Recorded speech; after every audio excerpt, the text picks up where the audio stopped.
Iran just did something that changes everything we thought we knew about modern warfare. Not a symbolic gesture, not a warning shot, not the kind of military demonstration designed to make headlines without making impact. Iran fired its FATA hypersonic missile at Israel, and it hit. Not allegedly hit, not reportedly hit, not according to Iranian state media hit. Israeli emergency services confirmed impact. Israeli hospitals confirmed casualties. Israeli government officials confirmed that something entered Israeli airspace, traveling at speeds their systems could not process in time to respond. Mach-15, 15 times the speed of sound, 11,500 km/h, a missile that covers the distance from Tehran to Tel Aviv in under 12 minutes. A missile that gives Israeli defense systems approximately 4 minutes of tracking time from the moment it enters radar range to the moment it arrives. A missile that doesn't fly in a predictable arc like ballistic weapons. It maneuvers. It changes trajectory mid-flight. It becomes, in the language of defense analysts, an impossible intercept geometry.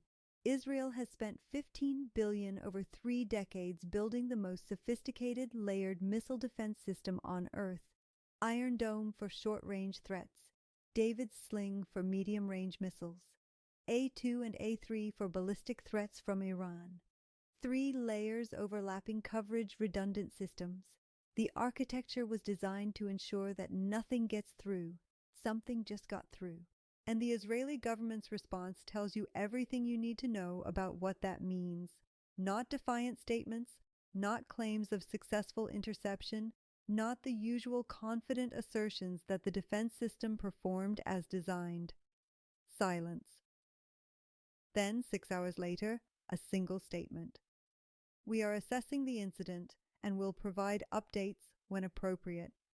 That sentence, translated from government language into plain English, means this: we don't know how it happened, we don't know how to stop it from happening again, and we need time to figure out what we're going to tell our own citizens about a defense system that just failed its first real test against the weapon it was specifically designed to defeat. Here's what actually happened in military terms, because the physics of this event matter more than the politics. The Fattah missile is not a conventional weapon. It's not even a conventional hypersonic weapon. It's what defense analysts classify as a maneuverable hypersonic glide vehicle. That means it launches like a ballistic missile, reaches speeds exceeding Mach-15 at the edge of space, and then does something that breaks every assumption traditional missile defense is built on. It glides, it turns, it adjusts. Traditional ballistic missiles follow predictable parabolic arcs. You track the launch, you calculate the trajectory, you position interceptors along that arc. The math is complicated, but solvable. Defense systems have been solving it since the 1990s. Hypersonic glide vehicles don't follow arcs. They skip along the upper atmosphere like a stone across water. They can turn 30 degrees mid-flight. They can dive, level, and dive again. The trajectory you calculated 60 seconds ago is no longer the trajectory the weapon is following. This creates what engineers call the intercept window problem. Your interceptor missile needs to meet the incoming threat at a specific point in space at a specific moment in time. If the target changes position by even 2 kilometers during the intercept sequence, your $3 million interceptor misses by a margin that looks like success on paper and failure on the ground. The A3 system, Israel's most advanced anti-ballistic platform, was specifically designed for Iranian threats. It can intercept targets at altitudes above 100 kilometers in the exo-atmosphere before warheads begin their terminal descent. On paper, it should work against hypersonic weapons. In testing, it has worked against hypersonic speed targets. But testing isn't combat. In testing, you know the launch time, you know the trajectory parameters, you know approximately where the target will be. In combat, you know none of those things. In combat, you're tracking a weapon that appears on radar traveling at 3 ms. That has already completed most of its flight before your systems register its existence, and that may change direction at any moment during the 90 seconds you have to calculate, launch, and guide an interceptor to a meeting point that the target may no longer be approaching. The Israeli Defense Establishment ran simulations on this exact scenario for years. The simulations showed interception rates between 30% and 50% depending on conditions. Those aren't good numbers. Those aren't numbers you publicize. Those are numbers you hope never become relevant because the enemy never actually deploys the weapon you've been simulating against. Iran just made those numbers relevant. But the FA impact, as significant as it is, isn't even the most alarming development of the last 24 hours, because what happened after the missile landed changes the strategic equation more than the missile itself. Iran announced it has 47 more, not in development, not in production, ready, fueled, positioned, waiting for launch authorization. This wasn't a test. This was a demonstration. This was Iran showing Israel and the United States exactly what the next phase of this conflict looks like. One missile gets through, one missile causes damage, one missile proves the concept. 47 missiles create a situation that no defense architecture on Earth can handle. Think about the mathematics for one moment.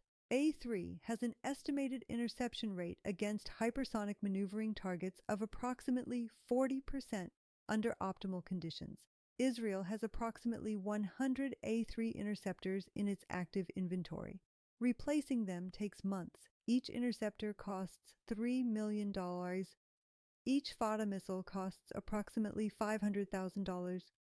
If Iran launches 48 FATA missiles and Israel intercepts 40% of them, 29 missiles land on Israeli territory. If Iran launches them in waves, forcing Israel to deplete interceptors faster than they can be repositioned, the interception rate drops further. If Iran launches them alongside conventional ballistic missiles, forcing Israeli systems to process hundreds of simultaneous targets and prioritize which threats to engage, the FATA missiles become nearly impossible to track separately. This is called saturation strategy, and it's exactly what Iran has been preparing for. But it gets worse. Intelligence reports emerging in the last 6 hours suggest the FATA used in this strike was not the most advanced variant Iran possesses. It was the FATA-1, the baseline model. Iran has been publicly discussing FATA-2 development for over a year.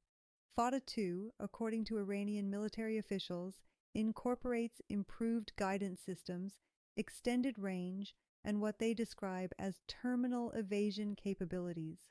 Translation: a missile that not only maneuvers during flight, but actively dodges interceptors in the final seconds before impact. If FATA-1 got through, FATA-2 is designed to be functionally unstoppable. Let's talk about what's happening in the region right now, because the FATA strike didn't occur in isolation. It occurred as part of a coordinated operational sequence that's still unfolding. In the 3 hours before the FATA launch, Iran fired 14 conventional ballistic missiles at Israeli military installations. Not random targets, specific targets. The Nevatim Air Base, home to Israel's F-35 fleet, the Ramon Air Base in the Negev, the Telnof Base, where Israeli nuclear-capable aircraft are stationed.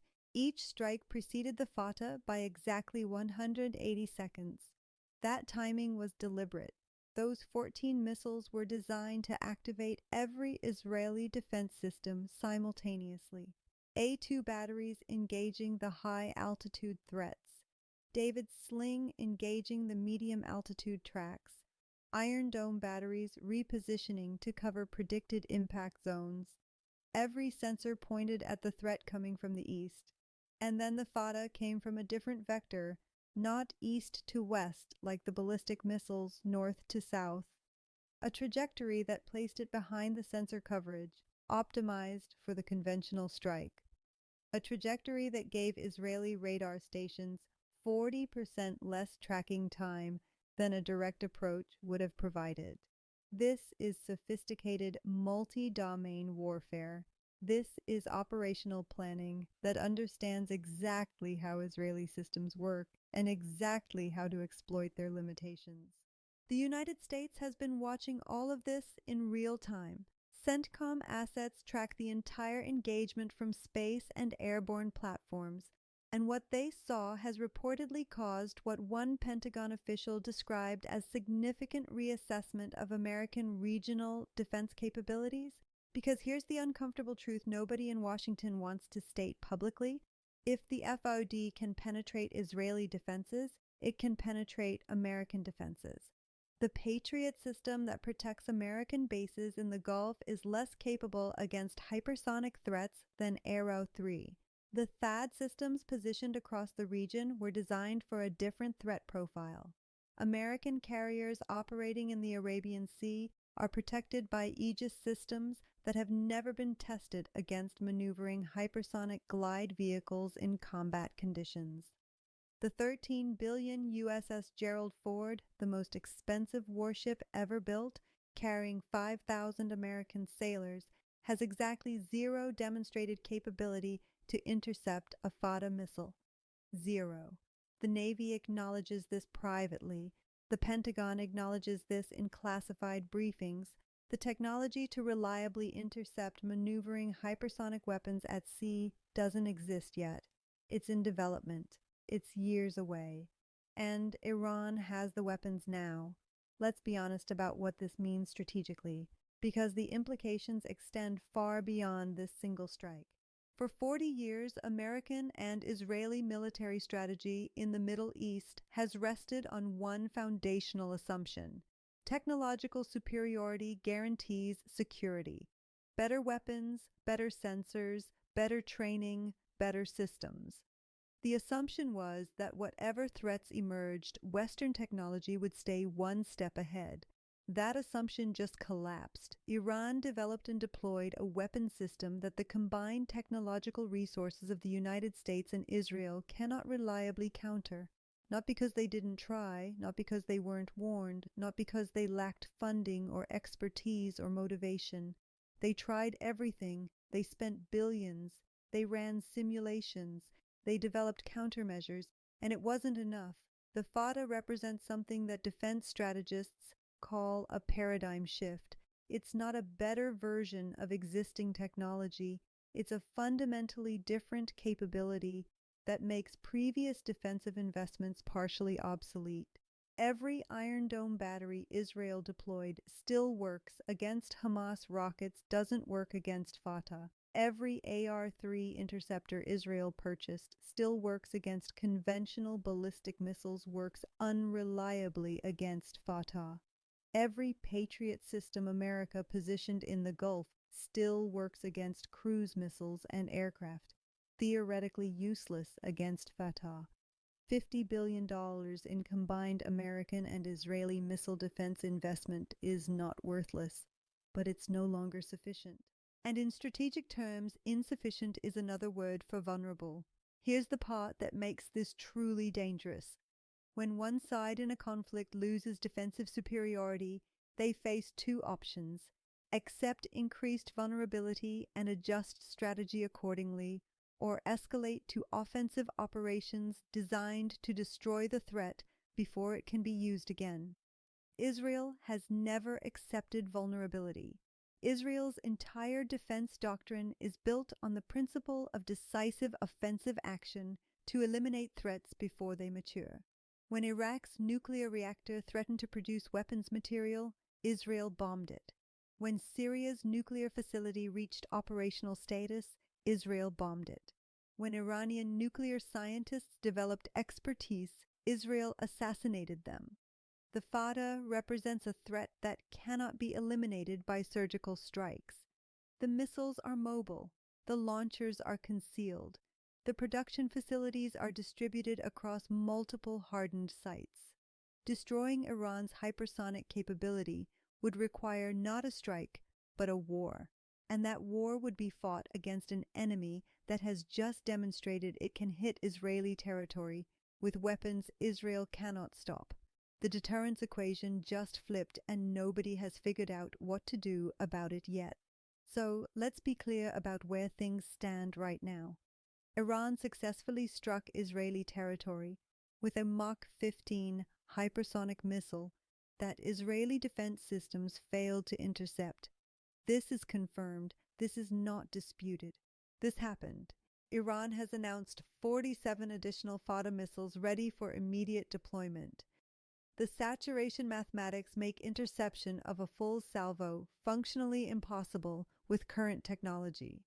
Iran demonstrated coordinated multi-vector attack capability designed specifically to exploit Israeli defensive blind spots. American defense systems across the Gulf region are less capable against hypersonic threats than the Israeli systems that just failed. The $13 billion carrier fleet has no demonstrated ability to defend itself against this weapon class. Pentagon officials are conducting what they're calling significant reassessment. Israel's 40-year doctrine of technological superiority has been challenged in a way it has never been challenged before. The options are accepting vulnerability or escalating to a conflict that no simulation suggests Israel can win quickly or cleanly. And in Washington, the administration is issuing statements about standing with Israel and ensuring security, while privately acknowledging that the weapons to ensure that security don't exist yet and won't for years.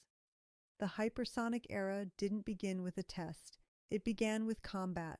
It began with a missile that crossed 1,000 kilometers in 12 minutes and landed before anyone could stop it. It began with the demonstration that 30 years of missile defense investment wasn't enough. What happens next depends on decisions being made right now in bunkers in Tel Aviv and situation rooms in Washington and command centers in Tran.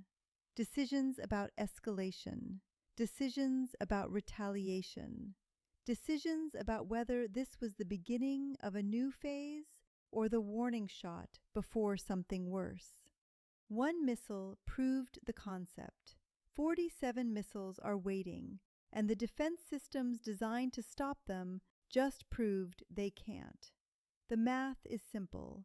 The implications are catastrophic, and the decisions that follow will determine whether this remains a strategic inflection point or becomes the opening chapter of a war nobody can win.